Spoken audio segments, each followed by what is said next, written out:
Tentu masih sangat kuat tertanam dalam ingatan masyarakat Bali bahkan dunia. Tepat tanggal 12 Oktober 2002, masyarakat menghadapi peristiwa kelam bom Bali. Bali dan masyarakat membutuhkan waktu untuk kembali bangkit dan pulih. Meski sudah 21 tahun berlalu, luka itu masih dirasakan, terutama oleh para korban luka sebagai saksi hidup kelumpuhan Bali.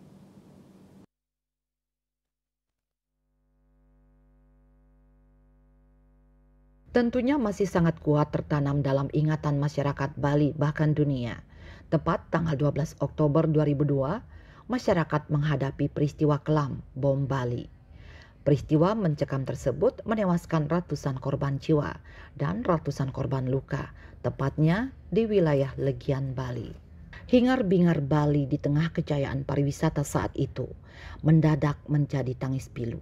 Bali dan masyarakat membutuhkan waktu untuk kembali bangkit dan pulih. Meski sudah 21 tahun berlalu, luka itu masih dirasakan, terutama oleh para korban luka sebagai saksi hidup kelumpuhan Bali.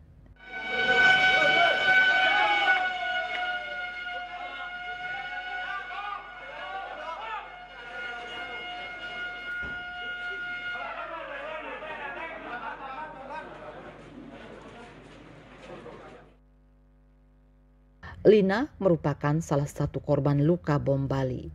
Kejadian memilukan yang terjadi puluhan tahun silam akibat kekejaman teroris membuat Lina harus merasakan gangguan pada bagian penglihatan seumur hidupnya.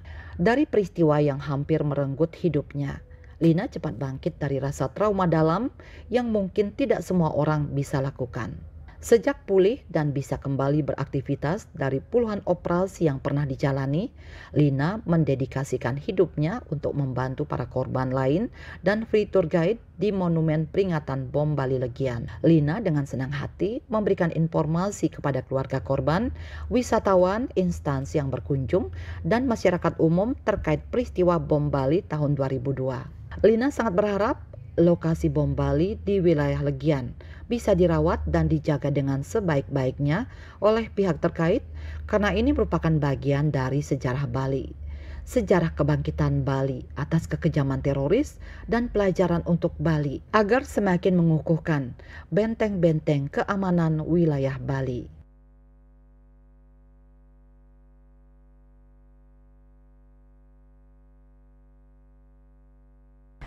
Sesungguhnya banyak sekali ide, terutama dari saya ya, untuk membantu tempat ini menjadi satu tempat pembelajaran bagi generasi muda yang sekarang ini untuk yang akan datang. Sehingga tidak ada lagi bangunan-bangunan yang namanya monumen seperti ini di negara kita gitu ya.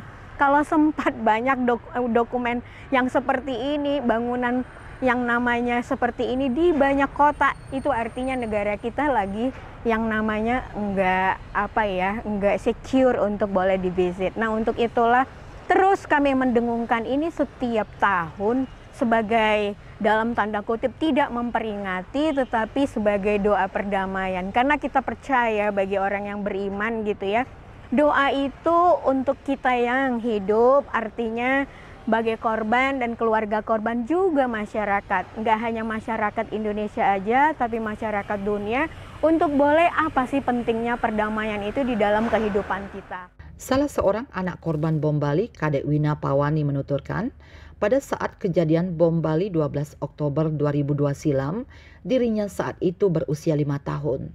Ia menuturkan bahwa yang menjadi korban adalah ayahnya yang berprofesi menjadi seorang driver. Menurut penuturan sang ibunda, pada saat kejadian, sang ayah sedang mengantarkan tamu untuk berkunjung ke Sari Club yang merupakan tempat kejadian yang sangat memilukan tersebut. Ketika ditanya seperti apa sosok sang ayah, Kadek Wina mengaku tak bisa mengenang sosok sang ayah karena saat itu ia masih sangat kecil. Cerita demi cerita ia dengar dari sang ibundanya.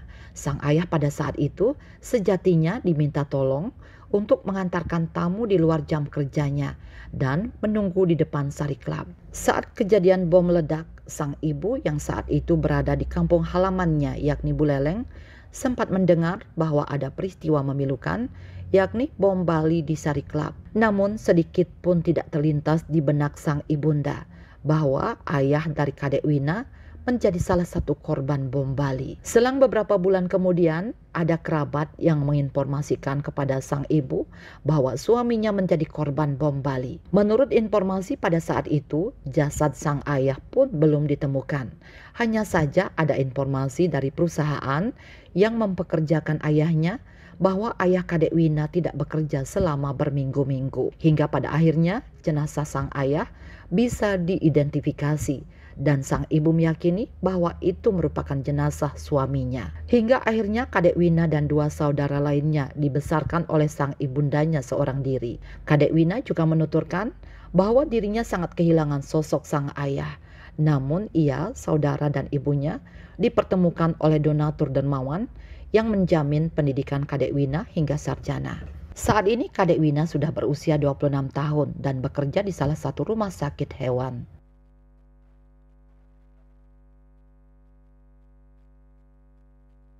Kalau mungkin banyak dari orang mikir kita tuh pasti marah ya. Saya juga kurang tahu siapa orang-orang yang ngelakuin itu kan.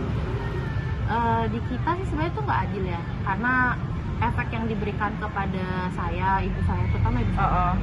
Ibu saya kan dia jadinya trauma, ibu saya jadinya stres sendiri.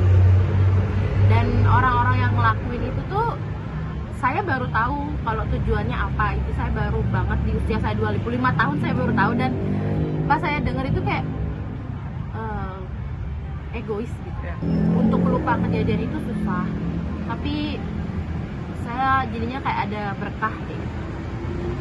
Mungkin karena kejadian itu orang-orang ayah saya tuh mempertemukan kita karena orang-orang yang baik. Mungkin kalau waktu itu ayah saya mengantarkan orang-orang itu karena biar saya tidak berpikir bahwa di dunia ini cuma ada orang-orang yang jahat kayak gitu.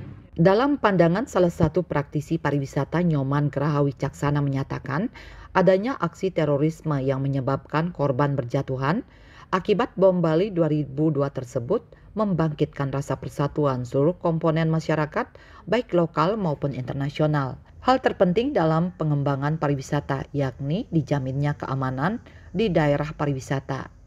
Ia menambahkan saat ini kondisi pariwisata agar diperhatikan dengan intensif terutama dari segi keamanan, belajar dari bom Bali 21 tahun silam. Pemerintah dan masyarakat diharapkan bersatu dalam menjaga pariwisata Bali. Ini adalah ulah dari segelintir, maksud saya ya segelintir orang yang ingin menebarkan rasa takut kan itu ya. Dan itu sudah terbukti setelah kejadian bom Bali, semua komponen masyarakat bersatu untuk merebuild Bali itu sendiri, baik itu dari segi pembangunan, pariwisatanya dan lain sebagainya. Dan dari sana kita mengacu bahwa secure itu bukan hanya sebuah hal yang harus dilaksanakan, tetapi kan harus diinvestasikan, harus dijaga dan dikembangkan. Dan kita lihat kan sudah ada sedikit perubahan-perubahan, tetapi ya, dan kita berharap adanya continuity ya, artinya berkelanjutan sehingga security, keamanan itu bisa menjadi hal yang sangat penting buat pengembangan pariwisata Bali pada khususnya dan Indonesia pada umumnya.